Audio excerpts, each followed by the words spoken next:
Hi, Clutter Fairy fans. Welcome to the Clutter Fairy Weekly for May 12th, 2020. I'm your co-host, Ed Gumnick, and I'm speaking with Gayle Goddard, professional organizer and owner of the Clutter Fairy in Houston, Texas. Hi, everybody. The Clutter Fairy Weekly is our webcast and podcast that we record to talk about all things organizing. We're going to give you tips and strategies and all kinds of tricks, we hope, and answer your questions. And we appreciate that you go into all our channels and give us questions to talk about. And we're going to try to answer them. We try to answer them every week. And today we're going to talk about the master bedroom. If you're joining us in the Zoom meeting for the first time, you can share your comments and questions via the chat, and I'll try to make sure Gayle gets to them before we move on to something else. You can also use the raise hand feature to let me know that you'd like to ask a question or make a comment yourself via audio or video. We are streaming the webcast live on Facebook. Hi, Facebook. So you can also share your questions and suggestions there, and I'll relay them to Gayle. And during the live webcast each Tuesday, you can talk to us directly by calling 669-900-6833. Use meeting ID 993-419-863 to join the meeting. Gayle, I want to start off this week by sharing a nice comment from a viewer, Erica. We exchanged several rounds of emails with Erica about a whole lot of questions, and some more of her suggestions are going to come up as topics in the future. Erica ended one of her recent emails by saying, "What can people do to help you?" And so it occurred to me we could answer that question for her briefly. Right. Well, we actually, before all of the chaos started and everybody had to stay at home, Ed and I had actually opened a Patreon account so that people could donate to our to help defray our costs of the work that we do. And then we decided that there was a pandemic and the money needed to be spent elsewhere. You guys needed to be supporting people who were, struggling harder, and so that it wasn't a good time. We are, so it wasn't a good time to focus on us. And so instead of that, there is a million other ways that you can support us, and generally those take the place of subscribing to the channels and posting on comments, going and writing reviews in any of those channels, sharing things to your own social media accounts. That would be helpful. Anything to help share our message out to people that could use it and help us gain an audience would be wonderful. And I'd like to shout out to our 359 podcast subscribers. We're up to 359 subscribers. If you listen to us instead of watch us, we would love to get your help to get the word out to other people who like podcasts. And so you can leave us a review on iTunes or wherever you download your podcasts from. Give us a good rating if you like what we do, and that will help grow our podcast subscriptions. And actually, we keep getting notices that we've had 5,000 download. We crossed 5,000 downloads the other day, and so either those 359 people are listening to a lot, or they're not all subscribers. But it's been amazing how many people prefer the audio-only format. That was sort of a revelation to me. So that's been really awesome. We appreciate everybody's support in whatever way that you give it. And if you can, go and support by liking and reviewing all those things, that would be awesome. And then we'll come back to the Patreon later when it's not total chaos. Generally in the world, and there's other reasons for you, ways for you to spend your money. If you want to bookmark it for later, you can go to cfhou.com/Patreon. Because there's always another /cfhou.com/something in our life, right? Right. And someday we will be ready to ask for money. Yeah, exactly. Just not today. Just not today. Let's get on to our main topic, which is the bedroom. And we called this one Refuge or Rat's Nest, the master bedroom. That is Ed's favorite alliteration thing to do. And, Rat's Nest. Some people can call their bedrooms a rat nest, I think. Our bedroom is intended to be our sanctuary. It's where we go to sleep and to get restorative rest. It's where we go for naps when we can get one, and I desperately would like to get one. It's where we share intimate moments with our partners. If it's a cluttered mess, it just puts a damper on everything that takes place there. If you feel aggravated by the mess in your house, how much more distressing is it if there's a bunch of clutter where you go to relax and clear your mind and go to sleep? Clutter makes a bunch of negative noise in your mind, and we've talked about that several times, how clutter sort of is in the back of your mind going, clean me, clean me, clean me, and it's distracting and irritating. All that extra mind talk prevents restful sleep.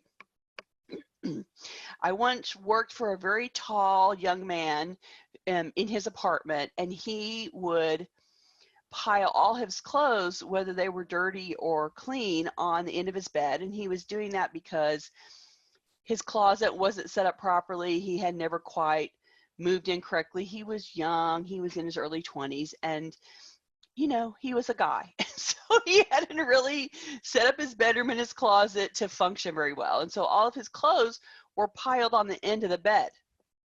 And then when he wanted to go to sleep, he would lay down on his back, like he would sit down on the side of the bed and then lay down on his back.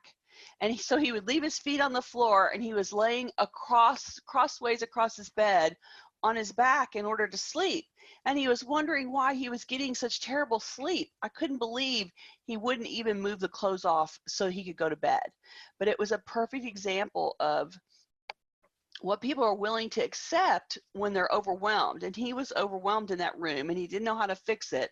And the result was he was sleeping awful because he was sleeping sideways on the bed. So what do you do in the bedroom instead to create your perfect sanctuary? So let's go through a list of ideas. And clearly Frankie is walking around making noise in the background. You know our Frankie, he loves to be on camera. Okay, so step number 1. I think the biggest thing that gets in the way for people is that there is junk around on the floor, around the bed, and in the pathways. And so you can start off by clearing off the floor. So stand in the doorway to the bedroom and look at the pathways that you have and make sure that they're clear. Can you walk to the bed easily? And also, can you walk from the bed to the bathroom?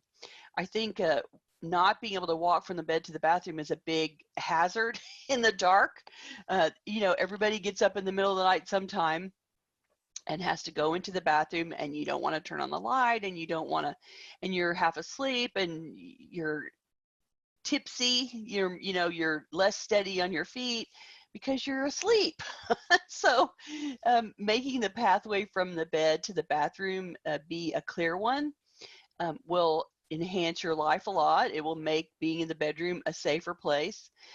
But generally, you want those pathways of that floor space not to be full of stuff. And I think if you're somebody who typically carries things in your hand and then walks through a doorway and sits stuff down, you will have a lot of piles in various places around the house. And in the bedroom in particular, those get in the way of making the bedroom seem peaceful. And so clearing those things off the floor would be a great way to get started. Notice the things that are sitting against the wall, behind the chair, or at the foot of the bed. When you don't remember what's over there in that pile or box, it's time to deconstruct the pile. I often walk into a room and I see, here's some boxes sitting over there, and I say, what's in those boxes? And I get the, I don't remember what that is, or what's in those bags? I don't know. And I pull it out, and then somebody will say, I forgot that I bought that, or, oh yeah, I was supposed to send that to my sister, or, it goes into the corner and it becomes part of the landscape, and then you just forget about it. And so being aware of what's in your space and going and touching it again to remind yourself what's there will help you clear some of that space away and claim some of that space so it's peaceful looking again. Next, it's time to clean up the nightstand. So a nightstand functions in the bedroom just like an end table does in the den or the living room, where you sit and watch the television, for instance, or you sit at your computer. There's always a sort of a nesting space where you are sitting and doing something. And there's usually a table next to you where you're putting your drink or your book or your trash or your food or whatever.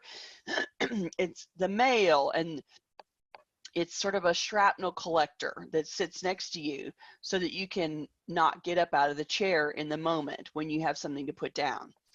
And the nightstand functions in the same way. If you think about it, you get into bed, and if you're reading in bed or looking at the computer in bed or watching the television in bed, you're sitting there with the intention of going to sleep, and so you're absolutely not going to get back up again. And the nightstand becomes the place where when you're ready to go from sitting up to laying down and going to sleep, you offload everything off to the end table so that you don't have to get out of bed and put anything away.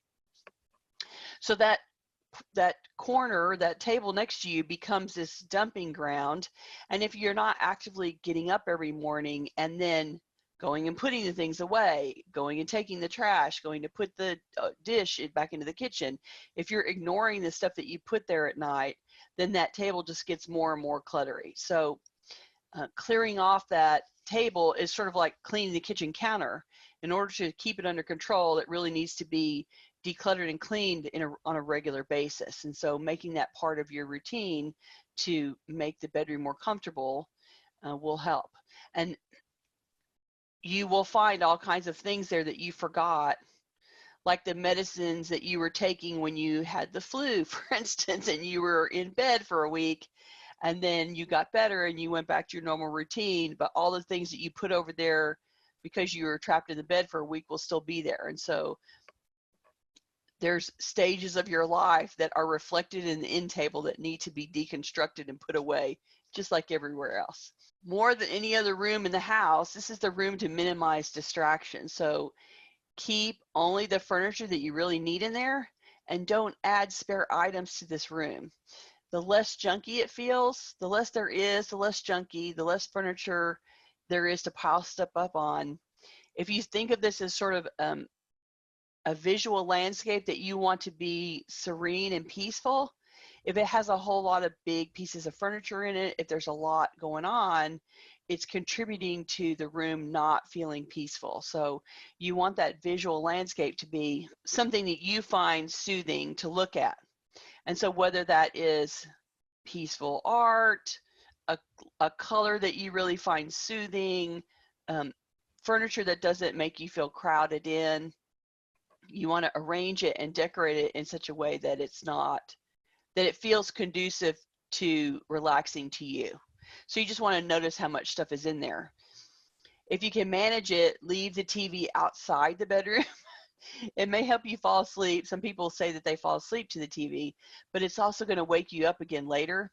And you already have a phone in there or an iPad or an e-reader. You got a bunch of little screens in there with you already. There's 2 of them sitting on the nightstand right now. So you don't need to add the TV in. If you can avoid it, try to keep it out. And don't forget that TVs don't have that night mode that your iPad and your e-reader have, where when it gets to be dark, they change the light filter so it's not stimulating your brain. The TV doesn't have that version. So as long as the TV's on, it's keeping your mind awake and chattering. And so if you can get it out of the room, better. I would add to that to get as many other electronic devices out of the bedroom as you can. A lot of, routers, and the Vonage box has little lights on it. They all have little lights on them, don't they? Yeah, lots of things with little lights. And for me, I want the bedroom to be pitch dark at night. So we have nothing electronic in our bedroom at all. And when I travel and go to the hotel, and I always have a phone with me when I'm there, and it's plugged in. At home, I leave my phone plugged in a different room, so it's not in the bedroom with me. But in a hotel, that's the room. So I end up. You put it in the bathroom. Right, and I end up putting it in a drawer, in a cabinet drawer. So that. Because if a notification comes, the screen lights up. Even if I have everything muted, everything goes blah, the light comes on. And so I stick it in a drawer so no matter what's happening, the light is not going to bother me. And I think we forget, we're so used to having them attached to our hip. we forget that we can leave them in the other room while we sleep, and it's okay. I know that, I don't need anything else to wake me up at night. That's the truth. It's bad enough that I have to wake up to go to the bathroom. Okay. Spend 3 minutes when you come home. This is another way to not siege your bedroom and have it be restful. Spend 3 minutes to hang up your clothes when you come home and put them away at the end of the day. So everybody comes home in whatever they were wearing, and you always change into something. You're either changing in your at-home clothes, or at some point you're going in to change into pajamas. There's a couple of iterations of clothes that you have to take the time to do something with. And either they're dirty and they have to go in the dirty clothes hamper, or you've determined that they're not dirty enough and you're going to wear them again, right? You're going to wear them another day. So if you regularly do that, you need to find some hook somewhere in your closet or on a wall somewhere where you can hang up a collection of airing out to wear tomorrow clothes, draping them over a chair, laying them in a pile on the bench at the end of the bed, that you're just seating a pile of chaos, right? And then if you have any pets, they're just going to sleep on them. So finding a place to go and hang that stuff up, and over the door hanger with a hook. And the benefit of having a hanger is that a hanger cannot hold 75 pieces of clothing like the bench at the end of the bed can. So if you use some kind of a hanging apparatus to hang those clothes up, you can only have 4 or 5 pieces of clothing before you have to stop and go either wear it or go put them away. And so take the time, if you can, to dispose of what you're taking off today. And I know at the end of the day, we come home and we're exhausted, and we don't want to spend that 30 seconds to fold the pants and hang them up, or put the shirt back on the hanger, or take them off and walk to the dirty clothes hamper and throw them away. But this is just like spending 3 minutes to handle your mail every day.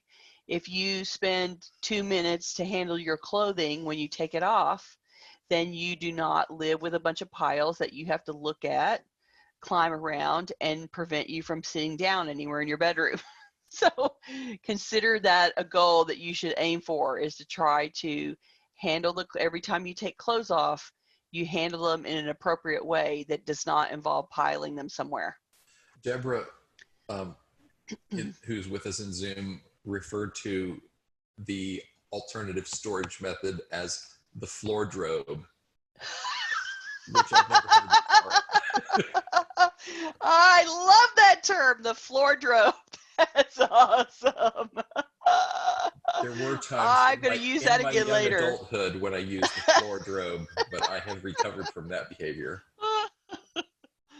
The thing about it is that, if it goes on the floor, it doesn't actually air out. It just, it just makes a stacked pile of stinky clothes. It's not and unless pretty. you really maintain your floors with great care, like vacuuming or sweeping every day, yeah, clothes that were clean enough to wear again aren't anymore after you've dropped them on the floor. Exactly. Yeah. So just saying, that one little thing will enhance your quality of life a lot. And if you can fill up a dirty clothes hamper, it will also remind you and trigger you to go do the laundry, because the hamper will get full, and then it will be 1 or 2 loads worth, and you can go do the laundry, and it won't take you the entire weekend, instead of waiting until the piles take over the room, and then you have 4 weeks of laundry and you can't go out of the house for a month while you do your laundry. So this is one way to make it less painful, right? Okay. I want to talk a little bit about not using your bedroom as a storage or a junk room. Your sanctuary is not the place to hide stuff from public view. And if you run out of space elsewhere in the house, then that should be your trigger that it's time to start sorting and purging those spaces. It's not time to expand your storage into the bedroom. The bedroom should be the last bastion. It should be the inner court of the castle, and you don't want to destroy it because you are going to go there every single night. And so don't let your collecting or piles or unfinished projects or whatever it is that you're holding and stashing, don't let them come into the bedroom. People do this by, it's time for a party and they think, oh my God, I have to clear all this stuff out because people are coming for a party. I'll hide it in the bedroom.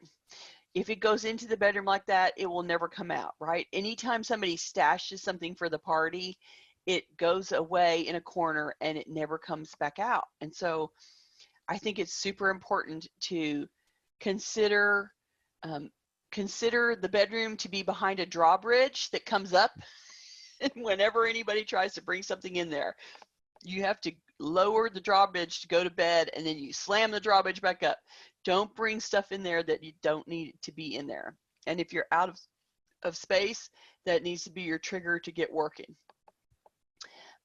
Why not take care of it 100% of the time? Because you are going to be in there 100% of the time.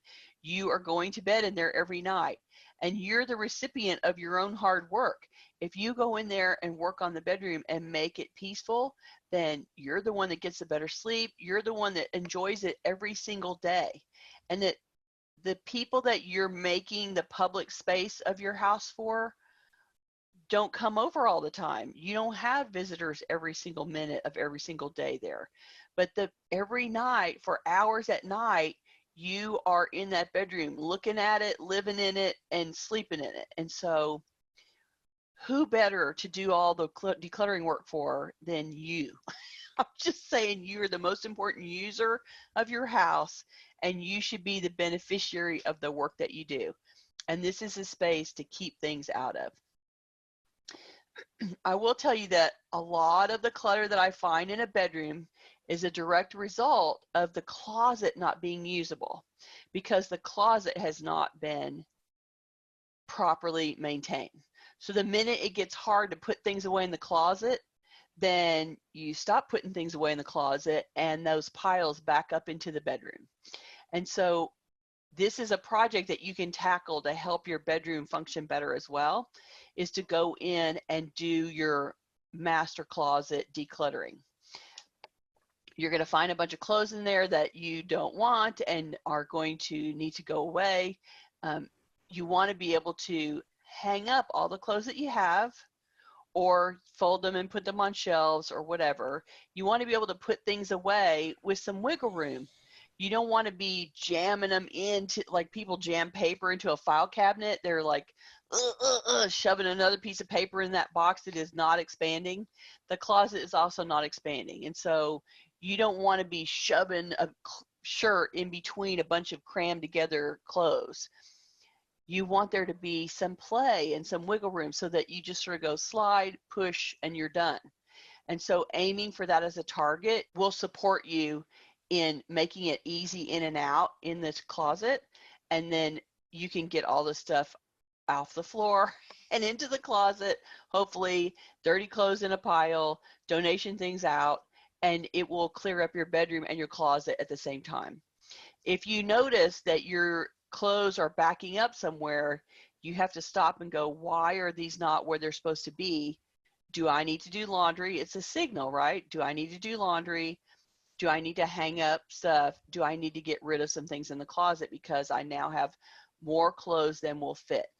I have a client who has a bed with a, what do you call it, where it goes around the top? The frame of the bed is a bedpost. It's a canopy. Yeah, 4-poster bed with a canopy. And so you have, she has the 4 posts and rails between, and she hangs clothes on 3 sides of the bed because she has more clothes than will fit in all the closets in the house.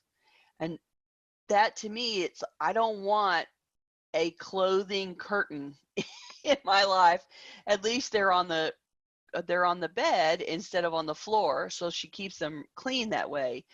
But it's an example of your closet backing up into your bedroom. When you start to see a lot of clothing debris and shoe debris and purse debris in the bedroom, it's because your closet is not functioning.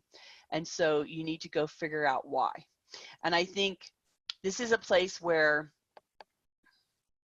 if you want to spend money on the house, enhancing the closet so that it stores better, it hangs better, it works better for you, is worth the money, because you will benefit from that money spent every single day. So whether it's a custom built closet or whether it is Elfa closet stuff from the Container Store, or whether you go to Home Depot and do a little DIY to enhance your closet, any kind of money spent to improve the closet's capacity to take care of your belongings better is worth the money to be spent.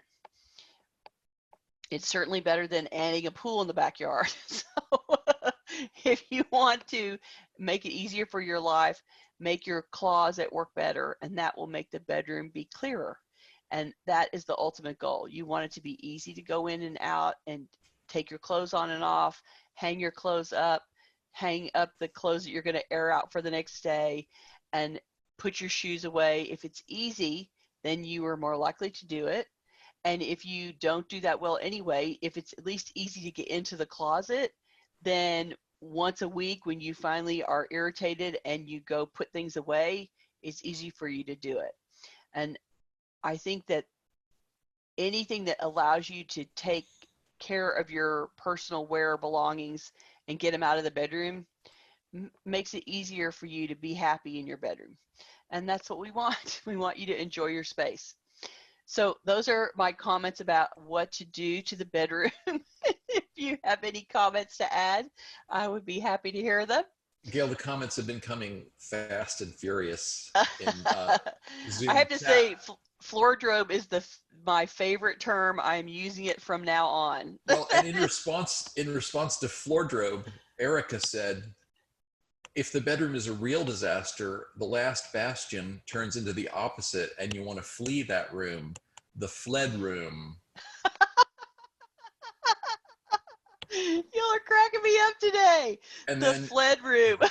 and then she added, she's on a roll. She added, instead of putting things in the closet, bedroom storage items end up on the floor. Floorage. Oh my God. Okay, we have to write those down because Yes. those are hilarious. So Thank we do you have for being so clever. some questions and some useful suggestions. Okay. On the closet, I think Deborah mentioned slimline matching hangers. Yes. As a way to kind of optimize your use of space. It does help. Rick suggested, he said he has a Moshi voice-controlled alarm clock. Oh. So he can get the time and set or turn off the alarm in the dark using voice commands. That's cool. I don't use an alarm clock in the bedroom. I have an alarm clock set on my phone, which is out in the living room. So I have no choice but to get out of bed. Ah, that's the alarm is away from the bed method, right? Yeah, because if I can reach the alarm clock, it's way too easy to turn it off. Right.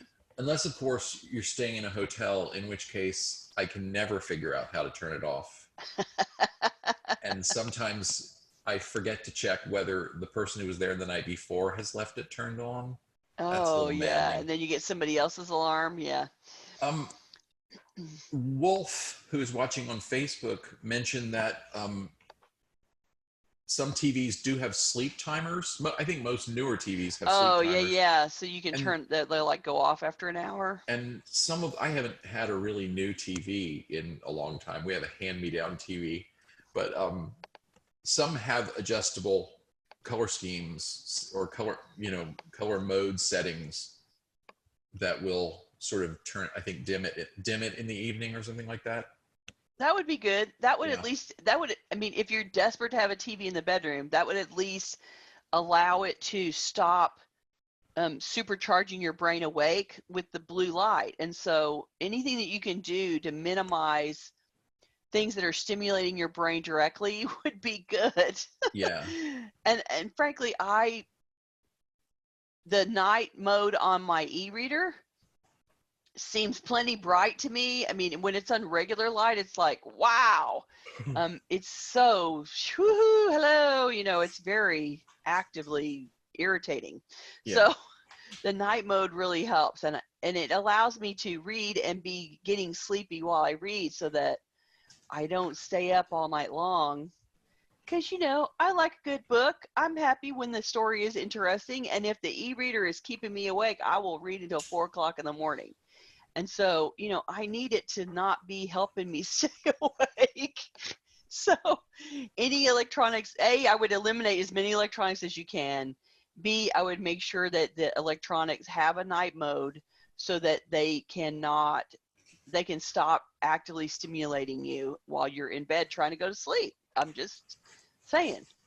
Deborah also mentions a daylight alarm, a light that starts glowing 20 minutes before she has to get up.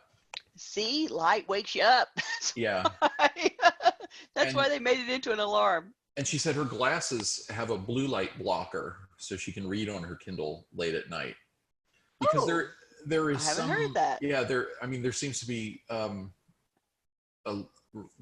research that it's the blue light of, you know, it's too much blue light late at night that that's tricks the part our brains that is a problem. into confusion about what time of day it is. We had a question about the workspace in the bedroom, or not really a question, but I think it was also Deborah who said that her workspace is just a couple of a meter or two from her bed. Oh. Any thoughts on? Yes, you need a screen, baby. You need a screen. A screen as in a room divider? Yeah, like a folding screen, so that you can you can take the screen down while you're working, but at night you can throw a screen up and cover up that workspace, because man, everybody needs a mental disconnect from work, and having the work in the bedroom is like, oh my God, it's bad enough that we have a hard enough time, you know, slimming our brain down, turning our brain off at night. Oh man. Yeah. And no space for that, no time, no space for a screen. So how about? Well, and I think she's in Austria, if I recall correctly. Yeah, and so you could also maybe in a tiny efficiency European apartment. Yeah. Throw a blanket over it. I mean, you can throw something over it so that you don't have to look at it. I mean, the idea is just mentally make it disappear. So get out a sheet and throw a sheet over the collection, and that at least sort of blanks it out for a little while. I mean, when people are really overwhelmed with the contents and they don't know how to face it, one of the techniques is to, in a very cluttered space, to cover all of the rest of the room with sheets and only work in one small area at a time, and then move the sheet around to cover and uncover areas as you work. And the purpose for that is that mentally that sheet covering up the stuff sort of makes the things disappear in your mind a little bit, and so they're not distracting or distressing that way. And throwing a sheet over the workspace might make it a little bit, you know, calmer when you go to sleep. And it's easy on and off, right? And, you know, once a week or so, go and wash the sheet because it's collecting dust, and, you know, make it, and your cats would sleep on it. Yeah, they might sleep on the end of it, but nonetheless, you know, you could throw it over and then pick it up when you go back to work. I would never want to take the sheet off the desk. Right? Maybe you can make a tent out of it and have tent poles, and you can go into the tent to work and then come out of the tent at night. There was somebody that asked a question about moving too, Ed, and I missed it. Oh, we are moving and we currently have separate closets. I'm afraid about sharing a closet in the new house with my husband, as he doesn't tend to put things away. You mentioned making things easier to put away. Any more tips? Yes. I would separate your clothes in zones based on how you use them. So if it's a walk-in closet, for instance, or if it's a closet where you have to stand at the, you know, open the door and stand at the closet, it's not something you can walk in, The space that's the easiest to get to should be the clothes that you wear the most often.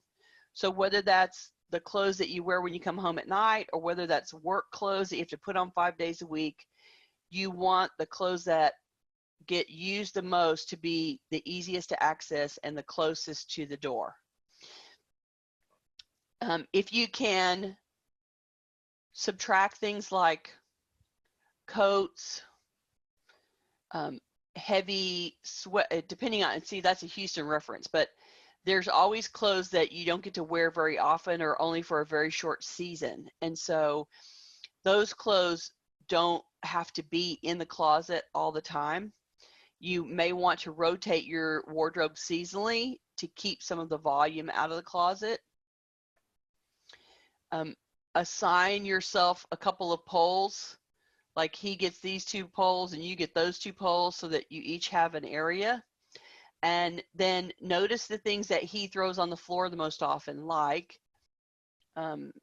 is he throwing belts down? Is he throwing his t-shirts down? Is there workout gear that ends up on the floor? What are his take off and let go things? And then create some solutions for him and suggest that he ask them if he will use them. I mean, before you install anything, say, I have an idea. What if I put hooks up on the wall here for your belts, because that belt hanger that is hanging on the rod is too difficult, takes too many steps, falls off too easy, is not easy to take things on and off of. And so find out what is barriers to entry for him, what slows him up, what gets in the way and stops him from completing the task of putting something away, and then develop some solutions specifically custom to what he drops the most. And so it's likely going to be, you know, here's my workout clothes and I throw them. Yeah, there needs to be a hamper there. Here's the belts that I take off.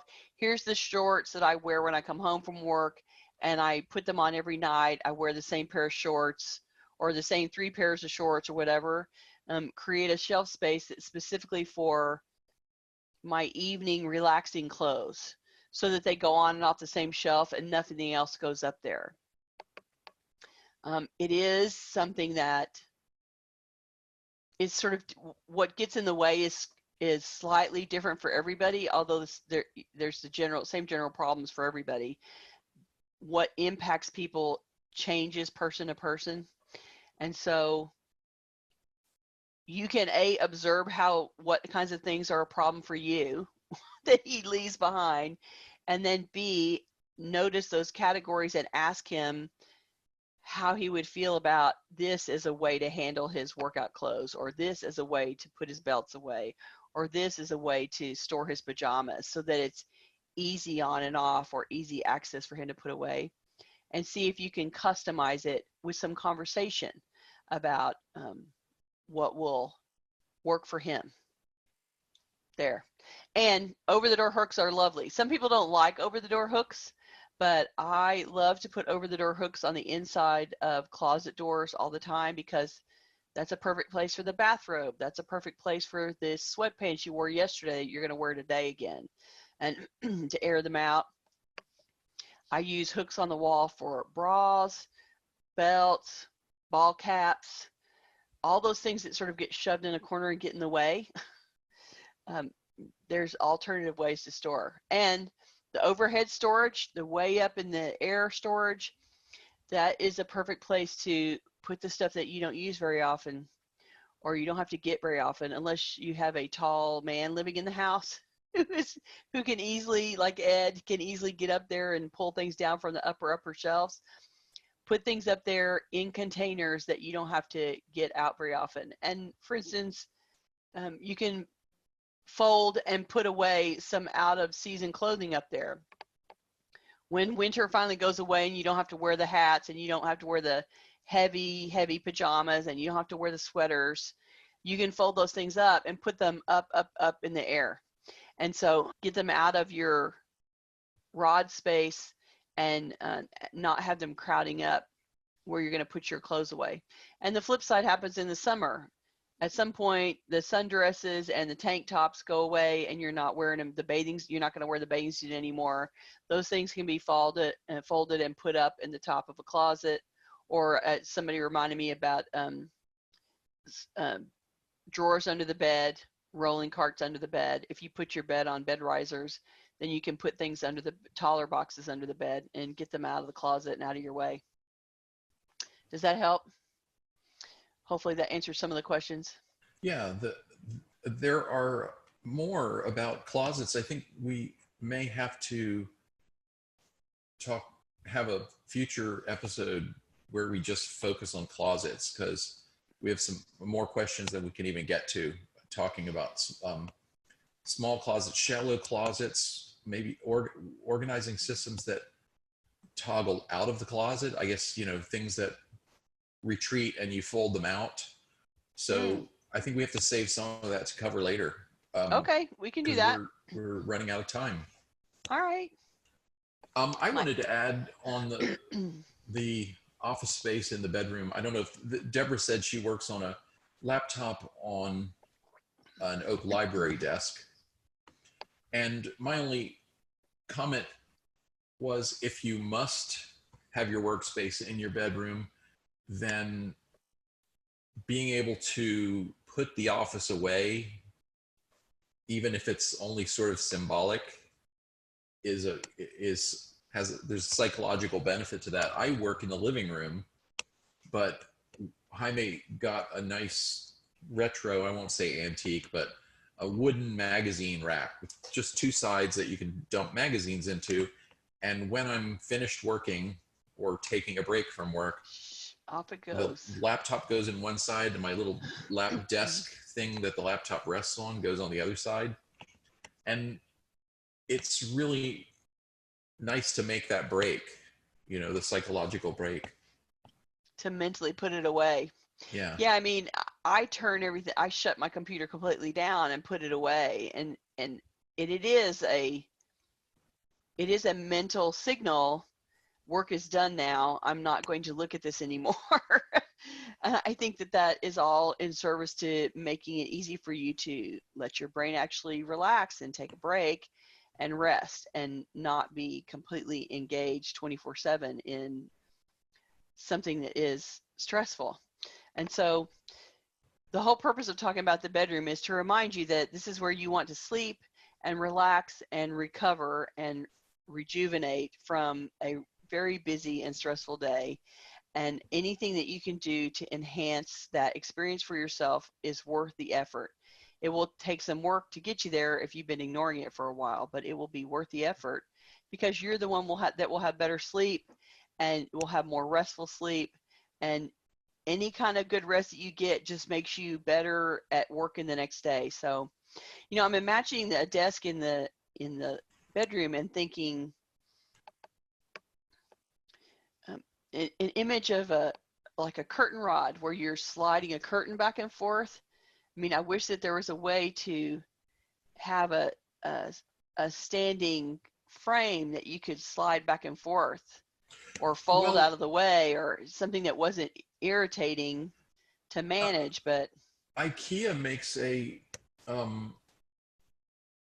a wire curtain hanging system that you could mount to the wall or the ceiling if you wanted to create, use curtains to make a sort of division. Yeah. Anyway, that's a good, in a small space, hiding the office is a difficult problem, and I appreciate that. Anything that you can do to make it disappear in your mind for a little while, even if it's just throwing a drape over it every once in a while, will probably be helpful. But I'll noodle on that a little bit more and see if I can come up with a better solution. And we'll talk some more about closets. Right? In a future episode. Closets are always fun.